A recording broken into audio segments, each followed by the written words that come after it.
Welcome to GoldRunner. Hello everybody, welcome back to another part of another Trusteft Retro Weekend. And this time we have GoldRunner. And it's a shoot 'em up, which I remember playing a bit back in the day and never liking it. But let's have a look now. Many years later. There is one difference. Well, the game has a couple of things that are different than any other shoot 'em up of the time, or perhaps ever. And there's two things. Actually, I'll start with one that isn't. It is still rare, but not for everything. For every game, you can go up or down at any time. You can change direction. And so you can go down, change the speed as fast as you want, or go up. The purpose being to be able to explore the level and kill everyone inside. Now, yeah, avoid hitting buildings. That's usually not a good thing. Now, the second thing that makes this game different than probably any other shoot 'em up is that your spaceship, does not get hurt by enemy spaceships or whatever they are, fighters, enemies in general. No. So if I touch them, you don't die. Now, if you hit a building, you still die though. So you don't have to avoid the enemy vehicles per se, but you have to avoid buildings, as I said a few times, and you have to avoid enemy missiles, volleys, energy weapons in general. Yeah, don't get hit by them. Other than that, you're free to go to do whatever you want. And by that I mean try to survive and kill every enemy on a level. And I think only then the game continues to next level. So let's continue. Let's play. You see, it takes a bit to get used to that. You don't really need to avoid enemy spaceships, enemy vehicles. But it's not as easy to avoid enemy buildings. Well, buildings, I don't know if they are enemy buildings. Because the graphics, while very nice, makes it a bit hard to detect what is a building and what is not. I guess this you get used to them, or you learn what is what as you play the game more and more. It would be nice if you have buildings in different colors. It's not like they use all the colors of the Atari ST palette here, but yeah. Anyway, bitching aside, it's definitely a more interesting game than I used to think. It's quite... Now, this on the ground, these are targets you can destroy, so I assume they are some form of building, because they do not move. Still, you cannot crash on them.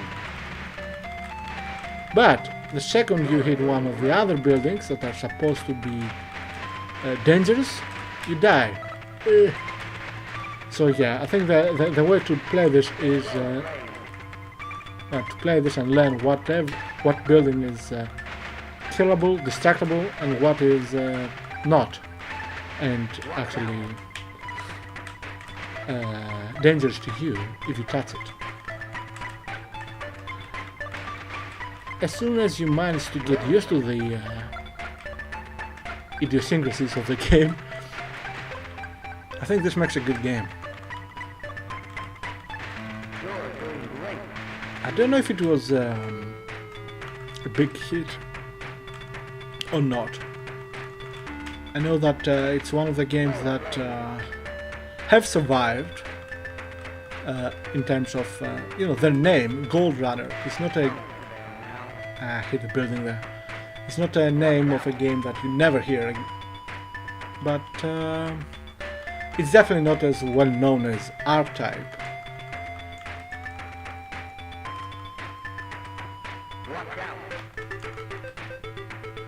And also lots of, plenty of digitized speeds in the game. This is a nice touch, always at the time, if not today. You see, because you know from every other shoot 'em up you have played to never touch the enemy ships, your immediate reaction is usually to just try to avoid touching them. But they are not danger in this game. Ooh, that was nice. I assume now I have to kill everything. Not I assume, I know. I have to kill everything and then proceed to the next level. Which is again quite different because the only game other shoot 'em up that I remember having such a, well, sort of such a limitation is Plutos, my favorite shoot 'em up ever. Well, from home, for home computers anyway. And that one wasn't destroying every single building, but the enemy boss. You had to destroy the boss or not, or else you will have to repeat the same level. Yeah, it's an interesting game. I'll try to play one more time.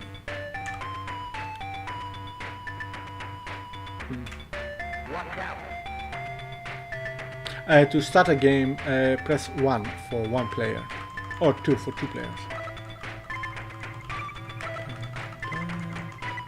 And I also like how you change the speed. That was so stupid. You can change the speed you're traveling. I said that was so stupid because I can easily just stop and go back. I don't have to crash.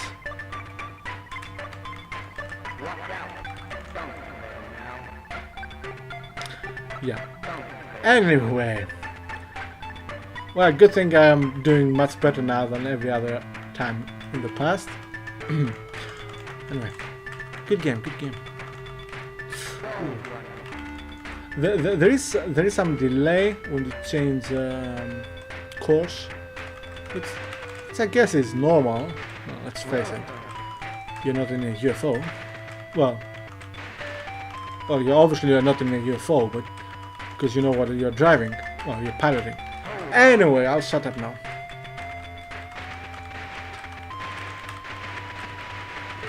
The music is quite good, actually.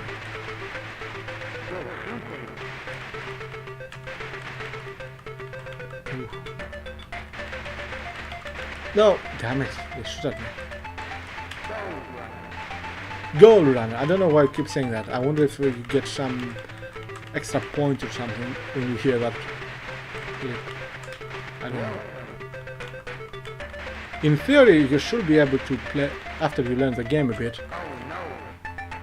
you should be able to do some fantastic maneuvers because of you know, how you can change course up and down and not just left and into the building. So yeah, right, last life. Okay. What I do remember from back in the day when I first played this game, although as I said I didn't like it, I didn't play it that much, was that the graphics. I remember thinking at the time that the graphics were very good, and you know, they are quite good. Even today I think they hold quite nice. No, yeah, congratulations, I hit every single enemy shot. But as long as you learn the buildings and you get used to not trying to avoid the enemy units,